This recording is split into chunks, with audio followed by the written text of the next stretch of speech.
लोकसभा की सुरक्षा में बुधवार को उस समय सेंध लग गई जब दो घुसपैठिए दर्शक दीर्घा से सांसदों के बैठने की जगह में कूद गए और रंग धुएं वाले बम फेंके।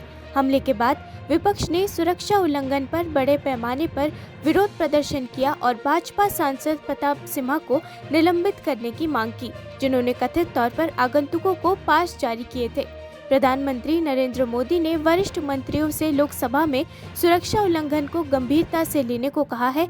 उन्होंने कहा, इस घटना को गंभीरता से लें, राजनीति न करें, हम सभी को सावधानी बरतनी होगी। विपक्ष ने गुरुवार को लोकसभा में कामकाज स्थगित करने और घटना पर केंद्रीय गृह मंत्री अमित शाह से बयान देने की मांग की। विपक्ष ने भी इस मामले पर सवाल पूछने की मांग की। हालांकि सरकार ने भी अभी तक इस मुद्दे को सदन में नहीं उठाया है। गृह मंत्री अमित शाह ने गुरुवार को कहा कि प्रधानमंत्री नरेंद्र मोदी का 2024 में तीसरे कार्यकाल के लिए सत्ता बरकरार रखना निश्चित है। उन्होंने विश्वास जताया कि सत्तारूढ़ भाजपा 2019 की तुलना में लोकसभा चुनावों में बड़ी जीत हासिल करेगी। एक साक्षात्कार में शाह ने कहा कि पार्टी मध्य प्रदेश, छत्तीसगढ़ और राजस्थान में पूर्व मुख्यमंत्रियों सहित अधिक ज्ञात नेताओं के बजाय नए चेहरे को प्राथमिकता देने वाली भाजपा के बारे में एक सवाल का जवाब देते हुए उन्होंने 3 राज्यों में अपने अच्छे कार्यकर्ताओं को मुख्यमंत्री के रूप में चुना है और इसके सामान्य कार्यकर्ता इसके सबसे बड़े सदस्य हैं। उन्होंने मध्य प्रदेश, छत्तीसगढ़ और राजस्थान के पूर्व मुख्यमंत्रियों शिवराज सिंह चौहान, रमन सिंह और वसुंधरा राजे के संदर्भ में कहा कि ये तीनों नेता एक समय सामान्य कार्यकर्ता थे जिन्हें पार्टी ने पर्याप्त अवसर दिए थे। आज भारतीय जनता पार्टी के भजन लाल शर्मा राजस्थान के नए मुख्यमंत्री के रूप में शपथ लेंगे। दिया कुमारी और प्रेमचंद बैरवा भी राजस्थान के उप मुख्यमंत्री पद की शपथ लेंगे। राजस्थान की नवनिर्वाचित सरकार का शपथ ग्रहण समारोह जयपुर के रामनिवास बाग में होगा। समारोह में प्रधानमंत्री नरेंद्र मोदी, केंद्रीय गृह मंत्री अमित शाह और भाजपा अध्यक्ष जेपी नड्डा शामिल होंगे। राजस्थान में 25 नवंबर को हुए विधानसभा चुनाव में भाजपा ने 115 सीटें जीती, जबकि सत्तारूढ़ कांग्रेस को सिर्फ 69 सीटें हासिल हुई। 200 सदस्य राज्य विधानसभा के लिए 199 सीटों पर मतदान हुआ था। तेलंगाना राज्य विधानसभा में नवगठित सरकार के पहले सत्र में सभी नए 8 विधायकों के शपथ लेने के तुरंत बाद भाजपा नेता टी राजा ने कहा कि उन्होंने संकल्प लिया है कि जब तक कांग्रेस अकबरुद्दीन ओवैसी जैसे लोग विधानसभा अध्यक्ष की कुर्सी पर बैठे हैं, वो शपथ नहीं लेंगे। नतीजा, अकबरुद्दीन ओवैसी अध्यक्ष पद से हट गए और गद्दाम प्रसाद कुमार उस कुर्सी पर बैठ गए, जिनकी मौजूदगी में सभी विधायकों ने शपथ ली। टी राजा ने कहा, आज सभी 8 विधायकों ने शपथ ली और हमने संकल्प लिया था कि जब तक कांग्रेस अकबरुद्दीन ओवैसी जैसे लोग स्पीकर की कुर्सी पर बैठे हैं, हम शपथ नहीं लेंगे। आज 8 के 8 विधायकों ने शपथ ली है और हमारा ये संकल्प था कि जब तक अकबरुद्दीन जैसे व्यक्ति को स्पीकर बनाकर कांग्रेस सरकार बिठाएगी, हम शपथ नहीं लेंगे। और आज अकबरुद्दीन ओवैसी स्पीकर चेयर से उतरे और गड्डम प्रसाद जी स्पीकर चेयर पे आज उपस्थित रहे, बैठे और उनके समक्ष आज 8 के 8 विधायकों ने शपथ ग्रहण समारोह में हिस्सा लिया और शपथ ली है। देखिए, तेलंगाना में कांग्रेस का 6 गारंटीज पर उन्होंने सत्ता हासिल की है। अभी 6 गारंटीज ये लोग कैसे इम्प्लीमेंट करेंगे, हमारा पूरा प्रयत्न रहेगा और आज से युद्ध रहेगा कांग्रेस सरकार के ऊपर कि जो तुम्हारा वादा था वो वादा निभाओ। यही इस पर हमारा युद्ध रहेगा। मुझे नहीं लगता है कि 6 गारंटीज ये लोग पूरा कर सकेंगे तेलंगाना में, क्योंकि मुख्यमंत्री केसीआर साहब जाते जाते तेलंगाना को कर्जे में डालकर गए और 6 गारंटीज कांग्रेस सरकार इम्प्लीमेंट करने के लिए हजारों करोड़ का अमाउंट चाहिए। तो अब ये देखना है कि रेवंत रेड्डी जी जो तेलंगाना राज्य के नए मुख्यमंत्री बने कांग्रेस से, क्या इटली से पैसा उनको आएगा या सोनिया गांधी जी उनको पैसा देगी या कांग्रेस ऑफिस से उनको पैसा आएगा, कहां से आएगा, अब ये देख। गुरुवार को संसद के दोनों सदनों में जोरदार ड्रामा हुआ। लोकसभा में सुरक्षा उल्लंघन के एक दिन बाद जिसमें 15 सांसदों को निलंबित कर दिया गया, क्योंकि दोनों सदनों में विपक्षी सदस्यों ने नारे लगाए और केंद्रीय सदन मंत्री अमित शाह से एक बयान की मांग की। विपक्षी सांसद इस मामले पर चर्चा करना चाहते थे, लेकिन राज्यसभा के सभापति और लोकसभा अध्यक्ष सहमत नहीं हुए। जैसे ही सत्ता पक्ष ने अन्य कार्यों को आगे बढ़ाने का प्रयास किया, विपक्षी सांसदों ने जोर देकर कहा कि मामले को चर्चा के लिए उठाया जाए। वो वेल में आ गए और नारे लगाने लगे। उच्च सदन में टीएमसी सांसद डेरेक ओब्रायन को सभापति के अधिकार की अवहेलना करके और सभापति द्वारा नामित किए जाने पर सदन की कार्यवाही को बाधित करने के लिए शेष सत्र के लिए निलंबित कर दिया गया था। और एक ही मांग है कि गृह मंत्री आए, सदन में आए और एक बयान दें। ये तानाशाही सरकार के लिए वो भी मंजूर नहीं है। सरकार अपनी संसद को सुरक्षित नहीं रह सकती। जो इतनी बड़ी बड़ी बातें संसद के अंदर करते हैं और नेशनल सिक्योरिटी पे अपनी छाती ठोक ठोक कर कहते हैं, आज वही गृह मंत्री पार्लियामेंट से बच रहे हैं, अपनी अकाउंटेबिलिटी से बच रहे हैं। जो क्रैकर जो कल बात किया गया था, गैस क्रैकर, वो अगर जहरीला गैस होता तो बहुत सारे जान का नुकसान होता था। और एक ही मांग है कि गृह मंत्री आए, सदन में आए और एक बयान दें।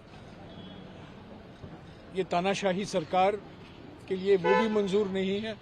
हमने बार बार कोशिश की कि नेता प्रतिपक्ष राज्यसभा में उनको मौका दिया जाए कि ये मुद्दा उठाने के लिए, क्योंकि ये बहुत गंभीर मामला है। कल जो हुआ, जो सुरक्षा प्रावधानों का उल्लंघन हुआ, बहुत गंभीर मसला है और इस पर कार्रवाई तो हो रही है, पर हम गृह मंत्री की ओर से एक बयान चाहते हैं।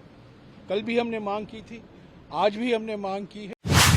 संसद सुरक्षा उल्लंघन की घटना के आरोपियों को दिल्ली पुलिस स्पेशल सेल कार्यालय लाया गया था।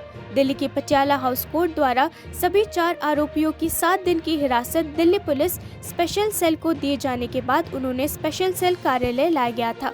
सुरक्षा उल्लंघन को सुनियोजित साजिश का नतीजा बताते हुए दिल्ली पुलिस ने कहा कि ये भारत की संसद पर हमला था। इस बीच पुलिस सूत्रों ने कहा कि गिरफ्तार किए गए 4 लोग नीलम, अमोल, सागर शर्मा और मनोरंजन ने घटना के लिए सामान्य जिम्मेदारी ली है। उन्होंने कहा कि वे मामले में दिल्ली पुलिस स्पेशल सेल की जांच टीम को रटे रटाए जवाब दे रहे थे।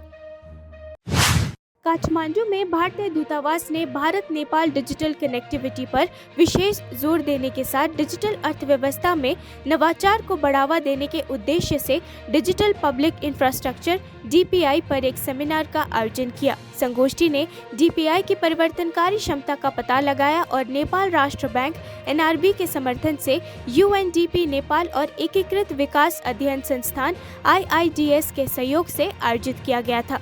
नेपाल की संचार और सूचना प्रौद्योगिकी मंत्री रेखा शर्मा कार्यक्रम में प्रमुख अतिथि थी। नेपाली उद्योग परिसंघ CNI ने दूतावास के साथ भागीदारी की और कार्यक्रम में उद्योग का प्रतिनिधित्व किया।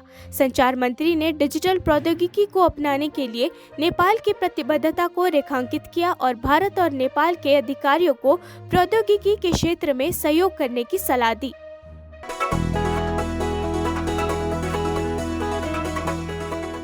Indian Embassy in Kathmandu organized a seminar on digital public infrastructure with the aim of driving innovation in the digital economy, with a special emphasis on India-Nepal digital connectivity.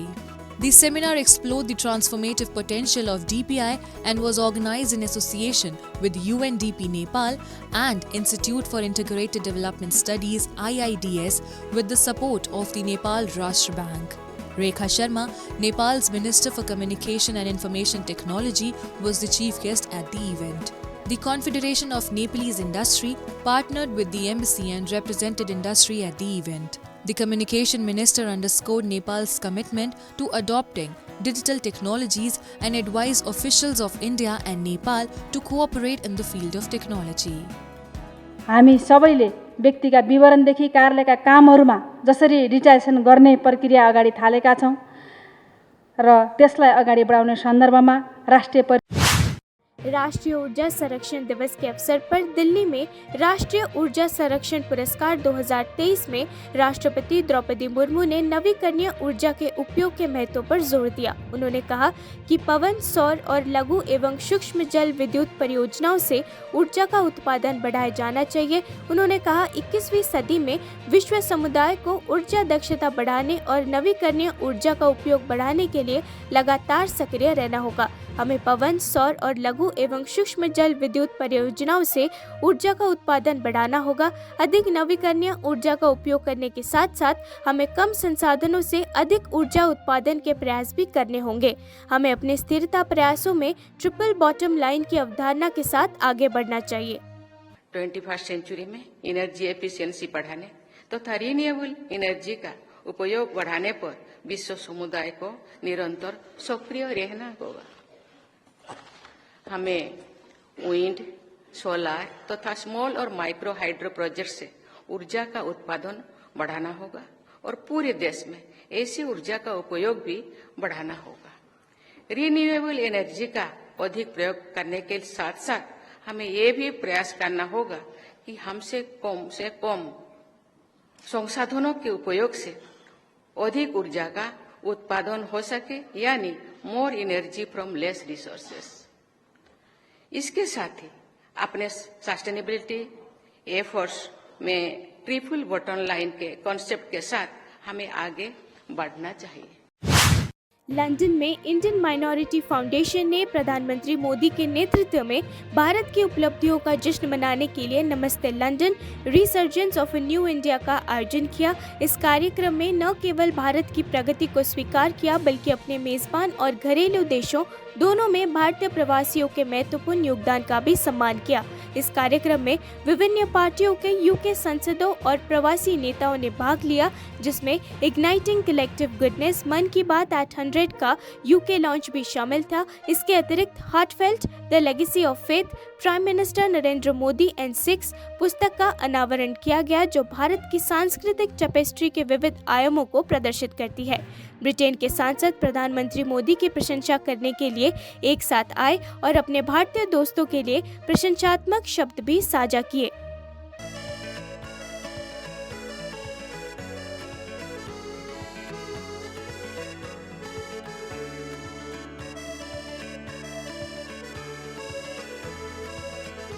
It is such an honour to be here, to be at this book launch of the legendary Modi, President Modi from India, and it's so good to actually see 2 books which have been released today at the venue today, and not just that, they're going around the world, I believe, 4 different states around the world. Shiromani Akali Dal के नेताओं ने party का 103वां स्थापना दिवस मनाया। शिरोमणि अकाली दल के नेताओं ने उस दिन को मनाने के लिए अमृतसर में स्वर्ण मंदिर का दौरा किया।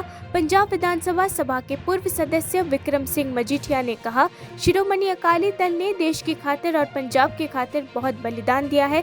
आज उनका स्थापना दिवस है और इसके लिए सभी कार्यकर्ता गुरु का आशीर्वाद और खुशी लेने के लिए यहाँ जुटे हैं। उन्होंने सभी को बहुत कुछ दिया है।